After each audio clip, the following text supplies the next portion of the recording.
Hello दोस्तों, आप सभी का स्वागत है आपके अपने YouTube चैनल मैथ मस्ती ऑफिशियल में। मैं सनी देवल आप सभी के लिए आज इंग्लिश का सिलेबस के बारे में डिस्कस करेंगे कि आखिर सिलेबस होता क्या है। कहीं भी जाने के लिए एक मार्ग की ज़रूरत होती है, एक रास्ते की ज़रूरत होती है, तो ये सिलेबस भी उस मार्ग की तरह होता है जिस पर चलकर आप अपने लक्ष्य की ओर जाते हैं। याद रखिएगा दोस्तों, मेरा प्रयास हमेशा से ये रहा है कि हर उस विद्यार्थी तक अंग्रेजी को पहुंचाया जाए, हर उस विद्यार्थी तक इंग्लिश को पहुंचाया जाए जो इंग्लिश से डरता हो, जिसके मन में ही इंग्लिश नाम से डर बैठ गया हो, जिसके पास ये पता ना हो कि सर आई के साथ एम कहाँ लगता है, आई के साथ वाज कहाँ लगता है, आई के साथ वर कहाँ लगता है।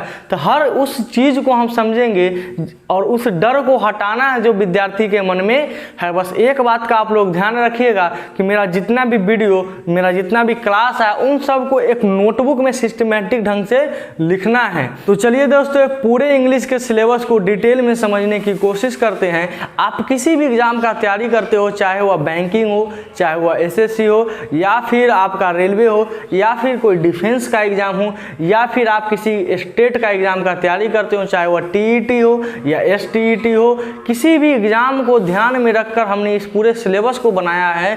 तो चलिए इसको समझते हैं। आपका जो इंग्लिश का जो सिलेबस होता है वो पूरे 3 भागों में हमने बांटा है। आपका पहला भाग जो है वो आपका ग्रामर सेक्शन होता है, दूसरा भाग आपका वोकैब सेक्शन होता है और तीसरा भाग आपका रीडिंग सेक्शन होता है। समझने की कोशिश करिएगा।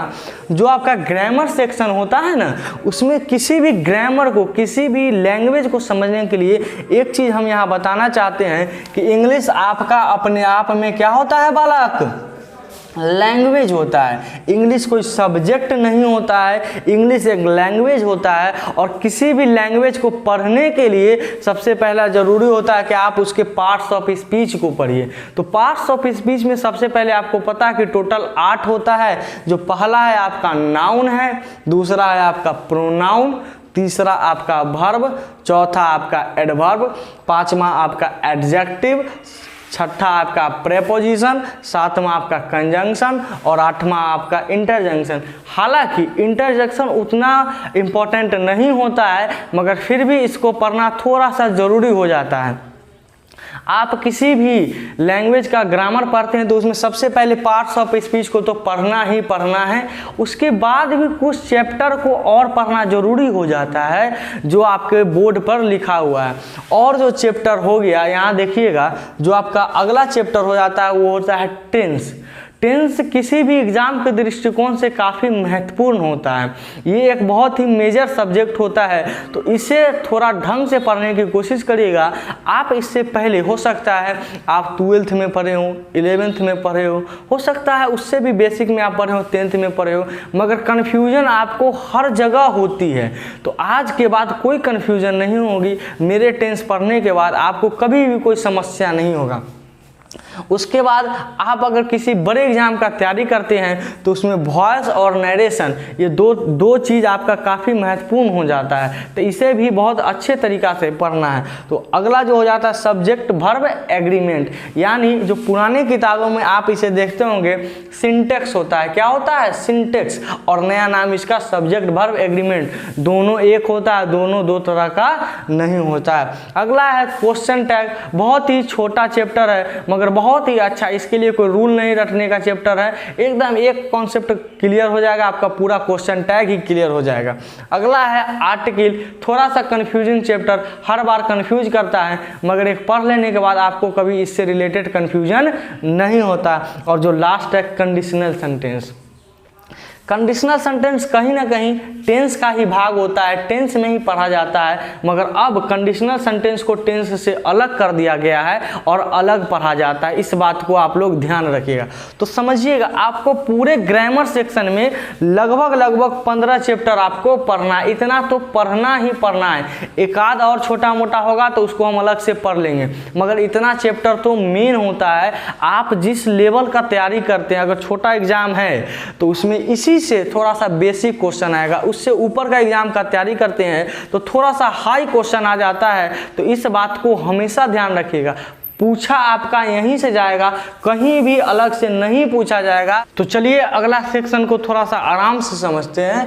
जो अगला सेक्शन है वो आपका है वोकैब का सेक्शन। ये काफ़ी ही महत्वपूर्ण सेक्शन होता है किसी भी एग्जाम के दृष्टिकोण से।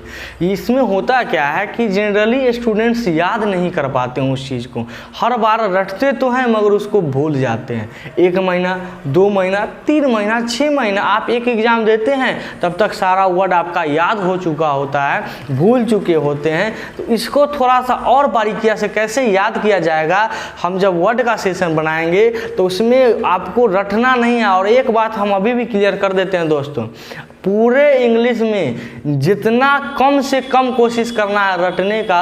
हर चीज़ का कॉन्सेप्ट है, हर चीज़ को कॉन्सेप्ट से समझिएगा तो कभी नहीं भूलिएगा।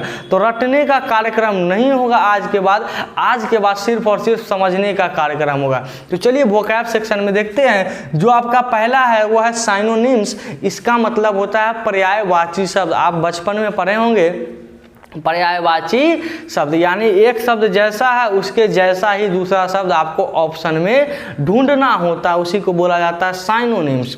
और दूसरा है एंटोनिम्स, यानी कि जो विलोम शब्द, जो जैसा शब्द है उसके जस्ट अपोजिट आपको ढूंढना होता है। और तीसरा है वन वर्ड सब्स्टिट्यूशन। याद रखिएगा दोस्तों, वन वर्ड सब्स्टिट्यूशन और इडियम्स फ्रेजेस, ये एक तय सीमा के भीतर आपको याद कर लेना है और ये बहुत ही आसान होता है। जनरली होता है मुश्किल, मगर अगर सिस्टम से पढ़ा जाए तो ये बहुत ही आसान होता है। तो इस बात को भी आप लोग को ध्यान रखना है। वन वर्ड सब्स्टिट्यूशन और इडियम्स एंड फ्रेजेज में आपको तकलीफ नहीं होगा, मगर साइनो और एंटो में हमेशा आपको दिक्कत होगा कि हर एक सीमा के बाद आपको कन्फ्यूजन होता ही होता है। तो थोड़ा सा इसको और बारीकी से समझेंगे। और अगला जो है आपका वन वर्ड सब्स्टिट्यूशन तो हो ही गया, इडियम्स एंड फ्रेजेज हो ही गया। स्पेलिंग टेस्ट, स्पेलिंग टेस्ट आपका यही चारों से निकल के आता है, यानी साइनो, एंटो, वन वर्ड सब्स्टिट्यूशन और इडियम्स एंड फ्रेजेस से ही स्पेलिंग टेस्ट निकल के आता है। इसको अलग से पढ़ने का ज़रूरत नहीं होता है, बस आप इन चारों चीज़ को कवर कर लीजिए, स्पेलिंग टेस्ट आपका ऑटोमेटिक क्लियर हो जाता है। और ये बहुत ही कन्फ्यूजिंग पेयर, जो छठा लिखे हैं वो होता है कन्फ्यूजिंग पेयर, यानी कि एक वर्ड के तरफ दूसरा कैसे कन्फ्यूज कर सकते। जैसे एग्जाम्पल से समझते हैं, जैसे एक शब्द लिखा हुआ है साइट, साइट ये भी होता है, साइट ये भी होता है। देखिए तीनों का प्रोनाउंसिएशन साइट ही होता है, मगर हर चीज़ का मीनिंग चेंज हो जाता है। देखिए इस CITE का मीनिंग कहीं ना कहीं कहना के सेंस में होता है, यानी आप कोई चीज़ कहना चाहते हैं तो उस सेंस में CITE का प्रयोग करते हैं, मगर SITE का मतलब कहते हैं कि जहां आपका कार्यक्रम, जैसे कोई ठेकेदार काम करता है तो वो कहता है कि हम फलाना साइट पर जा रहे हैं, तो ये साइट इस साइट पर जाता है, न कि इस साइट पर जाता है। और इस साइट का मतलब होता है विजन। कभी कभी कहते हैं कि तो साइट खराब है, इसका मतलब क्या है, आपका विजन खराब है। आंख वाला जब साइट का बात होगा तो ये साइट होता है। और तीनों को प्रोनाउंसिएशन सेम होता है, बस इसी चीज़ को कहा जाता है कन्फ्यूजिंग पेयर्स। और ये एक कुछ फिक्स लिमिट है, उसी लिमिट के अंदर आपको पूछा जाता है, इसमें कोई ज़्यादा दिमाग लगाने की आवश्यकता नहीं होती है। और जो अगला सेक्शन होता है वो रीडिंग सेक्शन, ये काफ़ी महत्वपूर्ण होता है। रीडिंग सेक्शन इसीलिए महत्वपूर्ण हो जाता है कि इसे जनरली जो विद्यार्थी जितना पढ़ता है इसमें कन्फ्यूजन उतना ही ज़्यादा आता है। तो आपको करना क्या है कि जैसे हम अगला सेशन में बताएंगे, उसका पढ़ाने का तरीका बताएंगे, पढ़ने का तरीका बताएंगे, तो आपको उसी ढंग से पढ़ना है ताकि कन्फ्यूजन न हो। रीडिंग सेक्शन में सबसे पहला होता है क्लोज टेस्ट। क्लोज टेस्ट का मतलब समझिएगा कि क्लोज टेस्ट का मीनिंग क्या होता है। तो क्लोज टेस्ट में होता क्या है कि एक कहानी दे देगा आपको, एक कहानी दे देगा और उसमें से कहीं ना कहीं आपको फिल इन द ब्लैंक्स बना देगा। 5 जनरली PT एग्जाम में 5 और थोड़ा सा बड़ा एग्जाम में 10 भी बना देता है। तो आपको बीच बीच से कहीं वर्ड हटा देगा और नीचे ABCD करके दे देगा, तो उसी को बोला जाता है क्लोज टेस्ट। और पैसेज तो जानते ही हैं आप, एक कहानी ही रहेगा मगर उसमें क्वेश्चन नहीं हटाता है, बस उसी में से नीचे 5 क्वेश्चन पूछ देता है, तो उसी को बोला जाता है पैसेज। अब अगला है सेंटेंस अरेंजमेंट। सेंटेंस अरेंजमेंट का मतलब होता है कि आपको ABCD याद रखिएगा, इसी को या तो PQRS भी कह लीजिए आप, या फिर ABCD भी कह लीजिए। जनरली स्टूडेंट इसको PQRS के नाम से जानता है, तो आप PQRS भी कह सकते हो, ABCD भी कह सकते हो। ABCD और PQRS दोनों सेम होता है, आपका 4 ऑप्शन को दर्शाता है। PQRS आपको 4 ऑप्शन दर्शाता है और ABCD भी 4 ऑप्शन, मगर इसका ओरिजिनल नाम या तो आप सेंटेंस अरेंजमेंट कर लीजिए या पैराजंबल कर लीजिए, दोनों सेम होता है। इसमें क्या होता है कि आपको PQRS आपको 4 ऑप्शन देगा और चारों सिस्टमैटिक ढंग से नहीं बैठाया हुआ होगा, चारों अलग अलग होगा और उसको आपको सिस्टम से बैठाना होगा कि हाँ PQ के बाद Q आएगा या Q के बाद R आएगा, R के बाद S आएगा या S के बाद P, और आपको 4 ऑप्शन बना देगा। ये काफ़ी ही आसान हो जाता है, हालांकि होता है डिफिकल्ट, मगर बहुत आसान हो जाता है पढ़ने के बाद। तो इस चीज़ को ध्यान रखिएगा।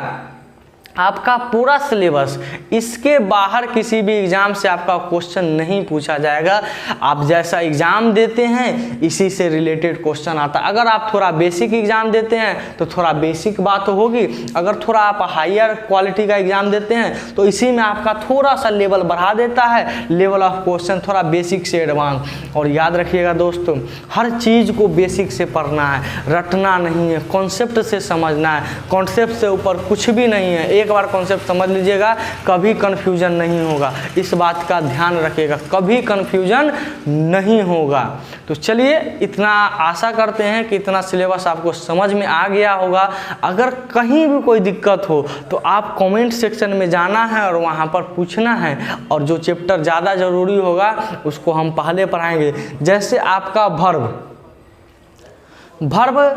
हम जब स्टार्ट करते हैं ऑफलाइन में तो उसमें वर्ब ही पढ़ाते हैं, इसीलिए क्योंकि वर्ब के बिना कोई वाक्य संभव नहीं है, और जिसके बिना कोई वाक्य संभव ही नहीं है तो उसके बिना इंग्लिश संभव नहीं है। तो पहले उसकी बारीकियाँ को समझेंगे, फिर आगे जो मेजर चैप्टर होगा उसको पढ़ेंगे। तो चलिए, आज का क्लास यहीं समाप्त करते हैं।